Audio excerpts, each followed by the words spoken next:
Fala galera, tudo bom? Fazer aqui uma avaliação bem simplista, tá? Coisa de usuário mesmo, coisa de investidor pessoa física, nada de grande investidor, mais uma vez aqui, vou tentar ser o mais sucinto possível. Falar aqui da ação queridinha aqui do nosso povão, né? BBAS3, tá falando de Banco do Brasil, acho que todo mundo já conhece.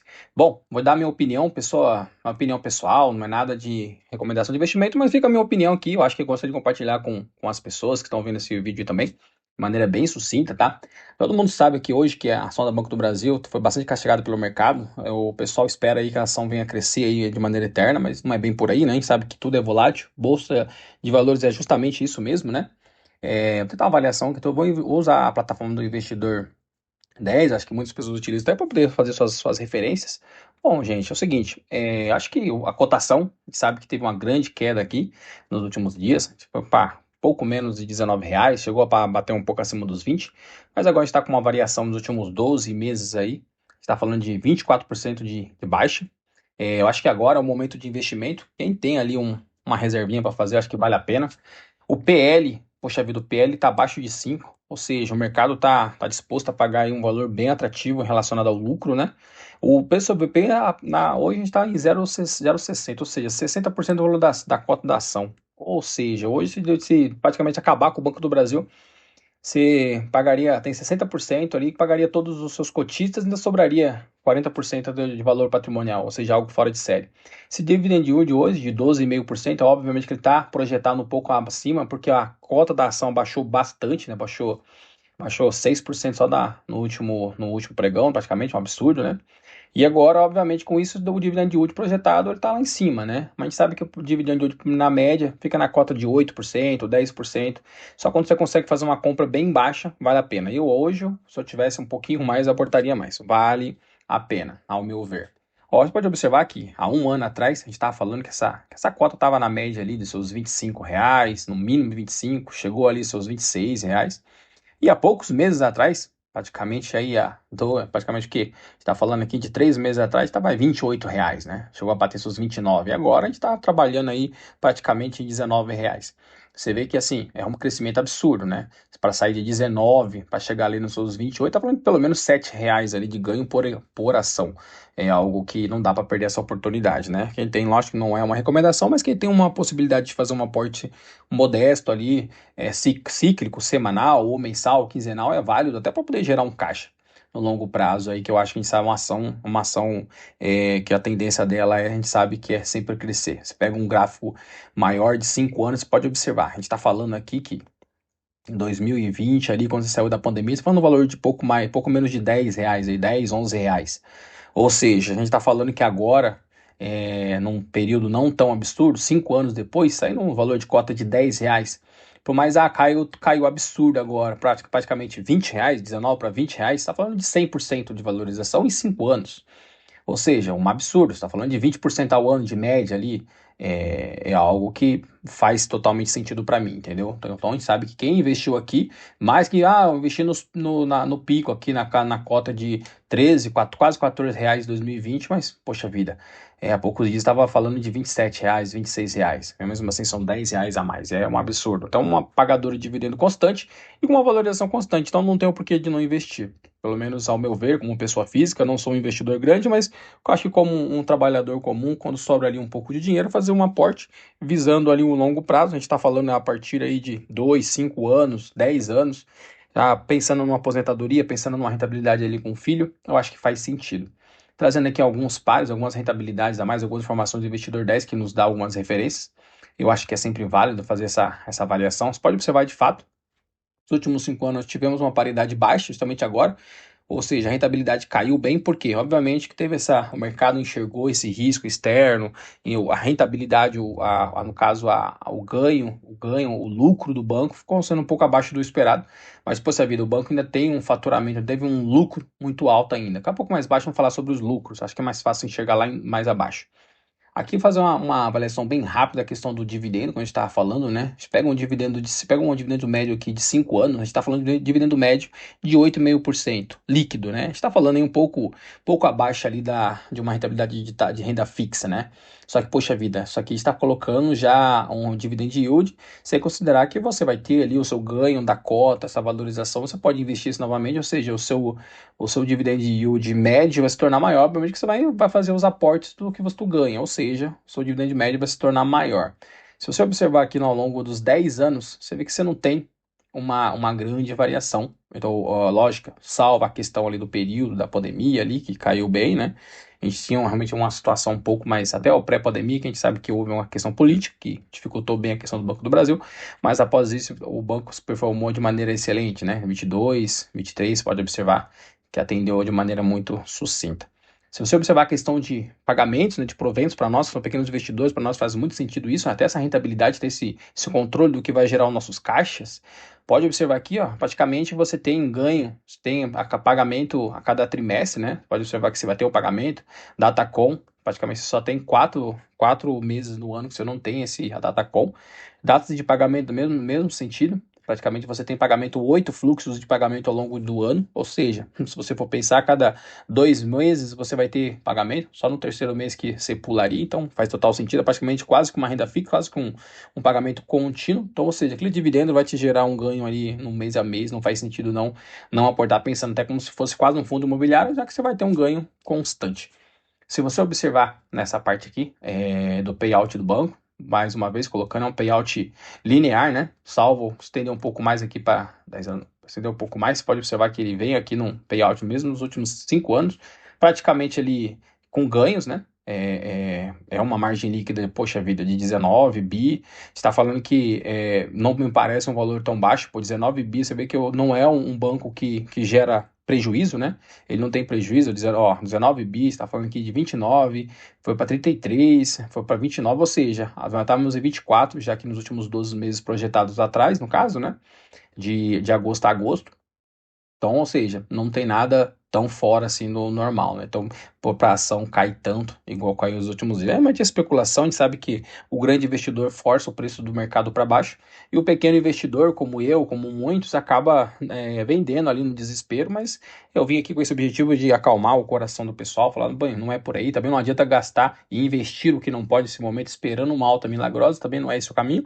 Eu acho que o viés mesmo é fazer um aporte constante e você vai acabar diminuindo o seu preço médio, né? Porque acredito que muitos tenham comprado um pouco acima dos 19, né? Igual eu, comprei um pouco acima do 20.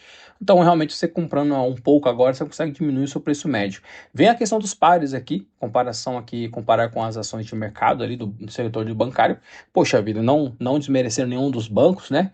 Mas Itaú, se você é o BTG, Banco do Bradesco, Santander, são bancos bons, só que assim, você pode observar o PL, poxa, o PL do Banco do Brasil está muito bom. Se você pegar o PSOVP, excelente em relação aos demais, poxa vida, está falando de 0,60, enquanto o Itaú estava trabalhando praticamente em 2, 1,9. O BTG já passou de 2,5. O Banco do Bradesco está bem próximo, 0,83, está muito bom ainda também. Santander também está próximo, mas você vê que nessa relação o Banco do Brasil ainda está muito mais atraente, né? Você pega o ROI também, é um ROI bom relacionado aos outros bancos, é o melhor ROI, comparado apenas à questão aqui do Bradesco e do Santander, que estão bem próximos também, mas é um ROI excelente. E dividend yield de todos os bancos, a gente sabe que ele é a tendência que ele nos paga mais. Agora está um pouquinho discrepante dos demais, obviamente, porque o valor da cota baixou bastante, mas a gente entende que isso vem a se estabilizar ali no longo prazo e vai chegar num dividend na média ali entre uns 10% na média, né? Um pouco mais, a depender do valor que você conseguiu adquirir essa cota e conseguiu baixar seu preço médio ali comprando de pouquinho a semanal ou a mensal. De questão de valor de mercado, é lógico que a gente entende que alguns bancos são de fato maiores, né? Tipo Itaú, o BTG, se você observar o Bradesco, são bancos tão grandes quantos, mas a gente está falando do banco de 110 bi de valor, ou seja, é um valor de mercado muito bom. Vamos trazer aqui mais um pouco. Se você observar aqui uma extensão na comparação em relação aos demais índices de ganho de valor patrimonial, em questão de investimento, poxa vida, você pode observar que ao longo de 5 anos, se eu pegar num período menor de 2 anos, de fato você teve uma queda muito grande, justamente agora nos últimos valores, que baixou muito, porque em função do mercado que sentiu já que nos últimos trimestre visto a questão, vamos falar um pouco mais sobre isso num outro vídeo, mas que tivemos um faturamento um pouco abaixo do que esperávamos, né? Mas mesmo assim a gente está falando de um lucro de casa de bilhões, ou seja, a gente não está falando de um banco que ficou no 0 a 0, pelo contrário, ele lucrou alguns bilhões, mas lucrou alguns bilhões a menos do que o mercado esperava, mas mesmo assim com um lucro muito bom.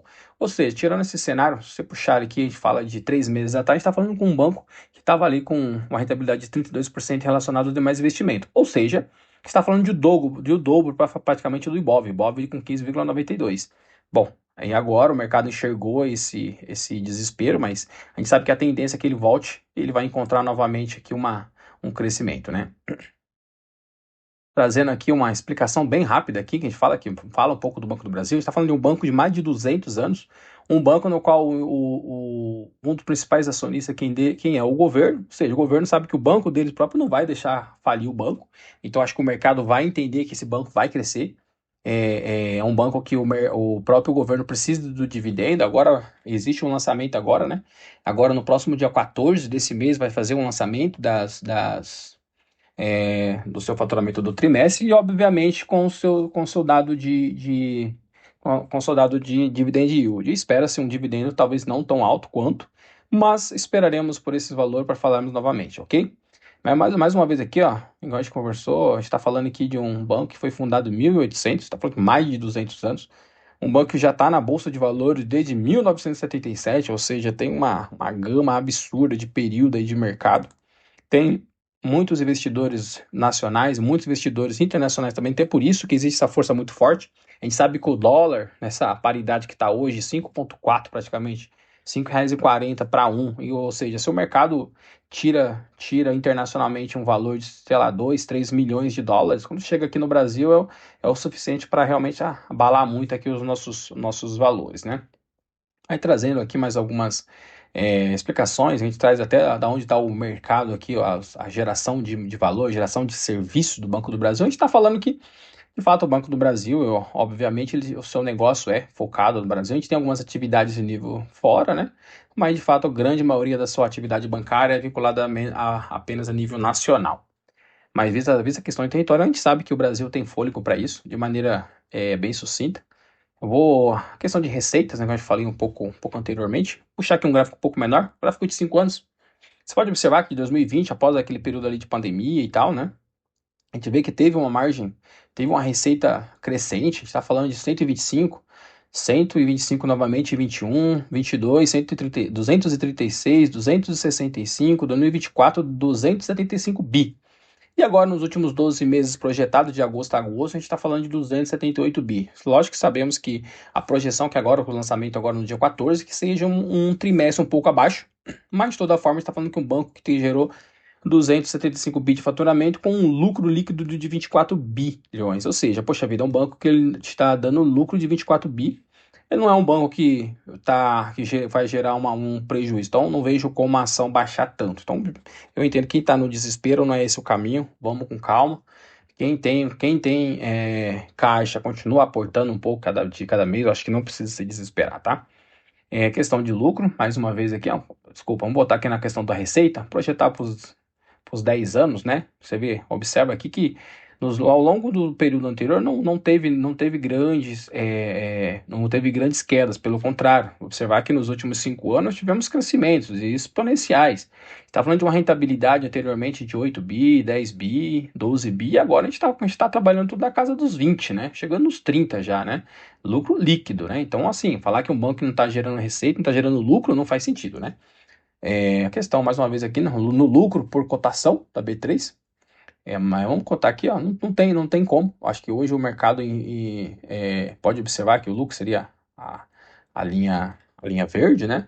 Ela segue paralela aqui com a sua cotação. Obviamente, a cotação vai cair.